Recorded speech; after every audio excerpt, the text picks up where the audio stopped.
I've done all the travel stuff with my son, and I always like to Dave to be super transparent, meaning, hey, my gym's killing it. No, I like to share the downtimes. Same thing with injuries. You know, my son got little leaguer's shoulder, and I was like, what the F is that? And so the benefit of guys like you and I having connections is I could go right to a high-level PT who we know who's also a strength coach and just say, what is that? And they say, it's an overuse injury, and it's just no downtime. And so I always say, like, that shit, you never heard of that 10, 15 years ago. Why do we hear about it now? Because it never ends. And then also I said to my son, hey, man, I let you train with your friends, you know, who's going through that phase. Oh, me and my friends are training. Well, you guys train like bodybuilders, then you're doing the forced reps and you're doing such high volume. You've got an overuse of sport with like an incorrect physical preparation program. So I said to him, I go, all right, I let you do it on your own, and you blew it. You just fucked up your body. So I go, now you got to train at the underground and you got to listen. And I tell coaches when they're like, hey, we want your son or we want your daughter doing all this, I'll just be honest with them. I'll say, you know that that's not what is the best thing for them. That's why we see all these injuries in baseball. And I think the business side of that, Dave, is if you genuinely care about the kids, you have to sometimes say, hey, we're not going to do this. There's going to be a stop to it. And that means less money from a business. Travel teams are multi-million-dollar businesses when they're really run in such a way. And so I always say, like, when you get hurt, does anybody reach out to you? Does anybody check in with you? Is there plan B on how to segue you into something that's lesser or connect you with PT? So the sports performance world is in a real strange place now. Like technology is very much favored, and I'm still a believer, not because it's my mindset, but because I see like the way kids are performing, they still need work. They need more of that GPP. I'm kind of shocked when I look at like a college football program and it's like squat, bench, clean, jump. I'm looking for carries. I'm looking for some odd lifting, especially for the linemen. Maybe, we're only seeing the bird's eye view with stuff, but I feel like you could get trapped in that. And I'm okay with us being known for the underground is a place of work, and that's what we do. But, back to, I know I kind of jump around when I have so much shit on my mind. The whole culture thing is I overthink it, and then I'll see somebody who's like, yeah, man, we're a place of work, and it's okay to be the place of work. I used to really be too intense on that side of the spectrum. I give a lot more, like I tell the coaches, hey, first 2 weeks, ease an athlete into it. Whereas when I was coaching, if you were like quitting, you're never coming back. You had to fight through this. Like, I didn't call it a free introductory workout. It was a trial. And you knew that this was a tryout. I treated it like a fight club. That doesn't work today. So training has evolved to match the personality traits of the kids and the parents and their schedules, their crazy schedules. The early days of the underground, kids would lift at school, go home, have a protein shake, and come to the underground. Bang, second workout. 2 to 3 nights a week, they'd be playing street pickup basketball. I haven't seen a street pickup basketball game in almost 20 years. Do you have kids come in that aren't athletes? No. At my high school, a little bit. Because I know that sometimes that is the window to get them. They lack confidence. They have no strength. You start getting them strong, they might think, hey, you know what? I might be able to throw the shot put, or I might be able to run track. I might be able to enter this sport. But we don't have kids that show up and it's like their parents are like, hey, I just want my kid to be fit. I don't want to say we can't do it. We certainly could. But the training is hard, and if you're not training for something, I notice that kids don't like that. So at my high school, if you're in my strength and conditioning class, the prerequisite is you're in a sport. Well, whenever I see a kid who's maybe in a sport and then they quit because they're like, I don't like it, they start realizing the skill, there's just too much of a skill gap, or they're like, I got to get a job to buy a car. I noticed that they lose intensity. They start doing things like skipping squats and not doing the sleds. Why? There's no threat. I don't need to be so. The reason I'm asking is more along the lines of the mental health crisis that we see with the younger kids. Huge. Where the training can help with that. I speak about this so often. That word is utilized big time in the schools. Mental health. It's also utilized big time in like veteran association. And so when I saw like there's been those posts of like how the US tax dollar is like funding Taliban like 10 million bucks a week, I'm like, dude, every high school should have like a weight room for athletes and a kind of like a fitness center for the kids, and get them to come in and use machines and be unintimidated. I'm just going to put the pin in here and I could pump this out and I could sit down or lay down. That's perfect for them. And as you and I know, how do you feel when you exercise? I mean, I think there's been research on exercise for 22 minutes of exercise like gives you 12 hours of increased happiness. I know that if I'm not in a great mood, I just got to do 20 push-ups and it changes everything. And so I challenge schools, and schools are very slow moving.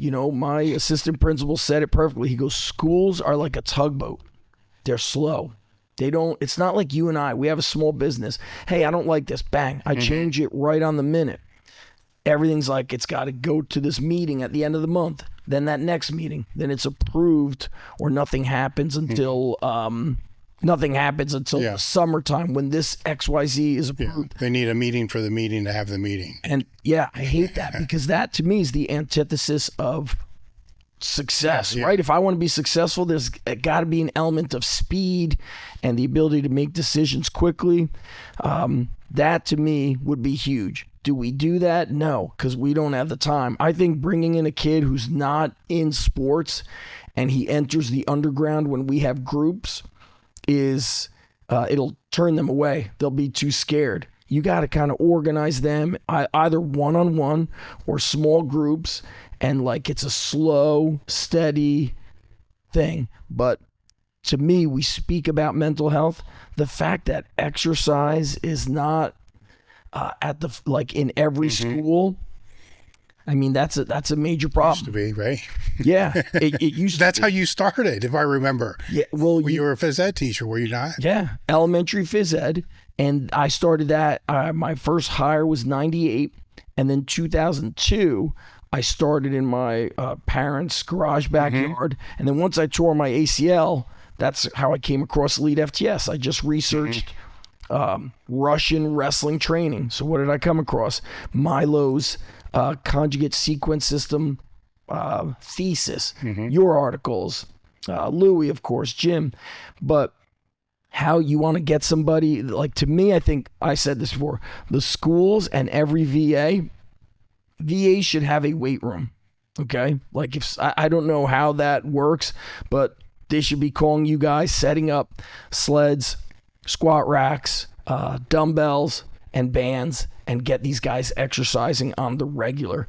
High schools need fitness centers, every single one. The problem is not just money, but where do they put it? There's got no space. But that's what's needed if we want people to be in better moods, because if you want to get depressed, just start staring at your phone and do nothing. It's the ultimate feeling of being unproductive and just being like, dude, I just wasted an hour of my life, 2 hours. I mean, I doubt it's odd for kids. It's probably common for kids to go home and just scroll through a phone for 4 hours. Where will you feel productive? You're just consuming. You want to produce and create, and that's what gets you feeling good. Movement, doing, creating. I think maybe they are trying to do that. But because I think the number one profession that they aspire to is to be an influencer, right? And if we dig deep into that, to do that, they have to be a creator. Yeah. Right. So I think inherently we all want to create. We all want to build. We all want to contribute. We all want to do something. But that's kind of a rough path to go, because not a whole lot of people make. That'd be the same as somebody's, I want to play in the NFL. when they're starting, but not having the ability to play it's very JV, junior high, and then you're locked. varsity. You're like handcuffed to that phone. And, you said that's interesting. Like we want to create, I post content on the regular, and am I happy that a video gets 150 views on YouTube? Or, whatever the low views are on Instagram? No, that doesn't make me happy. But you know what is good? That I did it and that I'm impacting one person. But if you're young, what are you likely doing? I'm looking at Gary Vee or Casey Neistat, and they got millions, and I got 20 followers, and I suck, and I'm a loser. We all got to start in the bottom eating shit. And what's interesting too is like my earlier days of YouTube, when there's no competition, those videos would get 1,000, 2,000 views. Now my videos get 100 or a few hundred. So even though I'm fucking 100 times smarter than I was when I started 20 years ago, I'm working harder and I'm getting less out of it. Well, see, I don't know if I agree with that, because I think this is where a lot of coaches misinterpret those numbers, because the way you built your business when it was in your backyard, yes, I mean, kind of garage, but mostly backyard, right? Yeah. And park, was talking to people in the neighborhood, right? Yeah. You only needed to talk to 15, 20 people to get one, Yes. right? But you had the attention of the 15 people that you're in front of, right? To where at that time, if you were invited to speak at one of these private schools in a health class with the athletes, and it's 20 kids, Yeah. you're like, fuck yeah, I'm going to do this, because out of the 20 kids, they can afford it. I got a probability of maybe getting 10, 15%. But if you were to give that same presentation at the biggest high school in the stadium during Friday night football, you're going to get zero, because nobody's going to be tuned in. They're not. Because of that, because the bigger numbers don't necessarily mean conversion and impact. So if it's only 100 people, or if somebody only has 50 people, but they're 50 people that actually know them and then are following them, then the impact A is going to be greater. And B, from the metric side, the conversions are going to be better. So if you start chasing that bigger number, then you're going to dilute those 50 people that actually give a fuck. And they can be like, what the fuck is he doing? This isn't him. There's that old article called 1,000 True Fans. Did Yes. you hear that? Yes. Or is it 100 True Fans? I think it's 1,000. 1,000? Yeah, but it's basically saying if 100 out of the 1,000 are your diehard fans and they just each pay you $10 a month, that's 120 grand. But he's like, they're diehards. You know how many online, because you'll remember this, you know how many online coaches actually followed that and did extremely well? Focus. Very well. We're trying to do that with the gym. Like now that I took myself off the floor this past summer, it was very hard for me because like you write your books in the gym. We are the iron, so taking myself off the floor was stressful to me.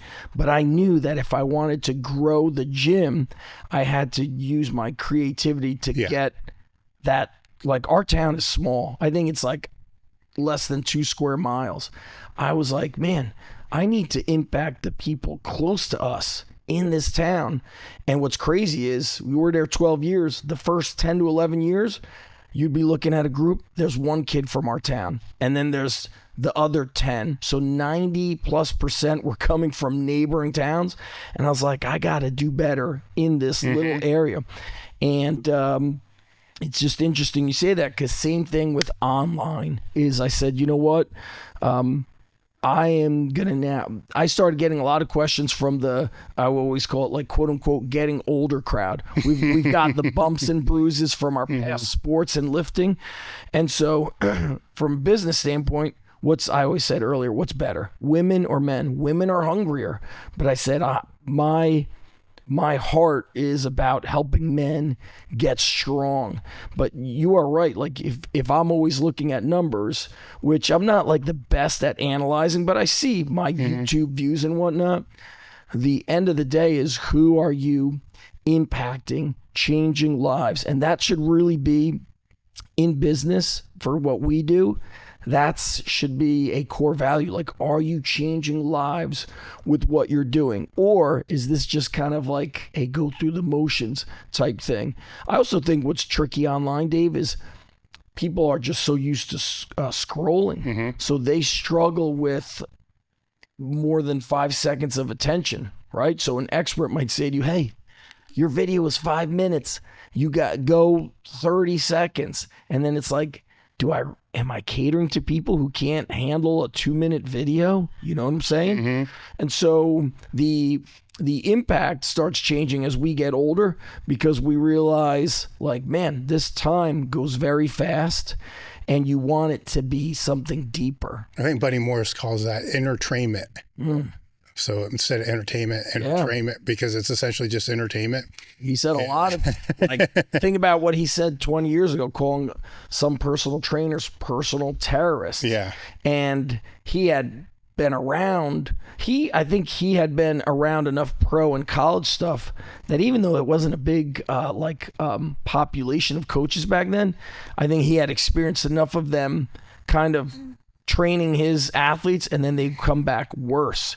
And you're like, what the hell is that? Then you do it enough and you realize, shit, I thought everybody understood how to train. They're going to this place for 6 months and they're coming back worse. Buddy being on those like cusp of all that stuff. It's interesting how what was said decades ago is even more prominent now. Yeah. Well, the more things change, the more they stay the same. Yes. And for most people, they just need to get strong.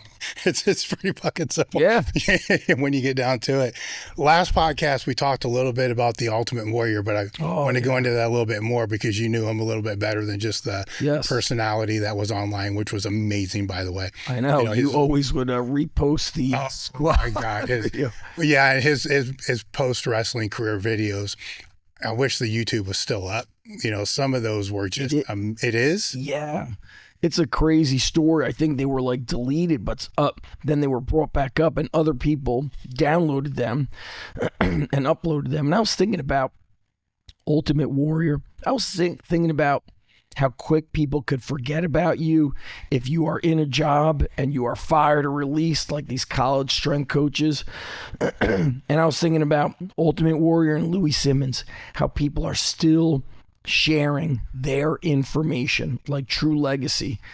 And so you always sharing that video of like, he's like, you're gonna squat like you're shitting over a hole, and everybody like laughs at first. And I tell people that was not an act. As soon as he moved into something that was like physical, his intensity went up 100-fold. So if we were on the phone, we would always talk about family, our wife, our children, lifting, and he was big in like just being intense in stuff. And so the way that we first met was, the power of the internet. And I had came across his video. Somebody may have shared it on Twitter back then, which is now X. The one of like, my passion is passion, And I was like, whoa, man, I could actually relate to that because I get passionate about training and life and get fired up. And people would kind of have comments about like how that's weird to be so fired up for life. And when I saw that video, I was like, I feel that. And so I just Google his name. He had a website and a contact. And I email him through the website, and I kind of introduce myself through there. And he's like, I totally know who you are. He's like, I used to read your articles on elitefts all the time. He's like, I love what you're doing, and I love what you're doing with those kids at the underground. And that just became some like back and forth messaging. And I think I had made a video of like I'm training in my garage, and I was like very fired up after seeing the Ultimate Warrior video. And he liked it. And what he liked most in people was other people who were passionate. And he had those struggles with WWF, which was WWE. So he loved when people just stayed true to themselves and were like good to other people. Kind of like, a simple man. And we would exchange emails. And then one day through emails, he's like, just give me a call. You know, he's like, I'm up very early. And so every time we'd be on the phone, we would talk about strength training, old school gyms. I remember him telling me about his first gym, the one in Arizona, where he just said one day he shut down the gym and refunded everybody their money because he felt like their passion and intensity was not there. He was like, I will not work with people who are not passionate, which is fucking real hard. Like, if you want everybody to be like you, that's the best way to get disappointed. Especially him.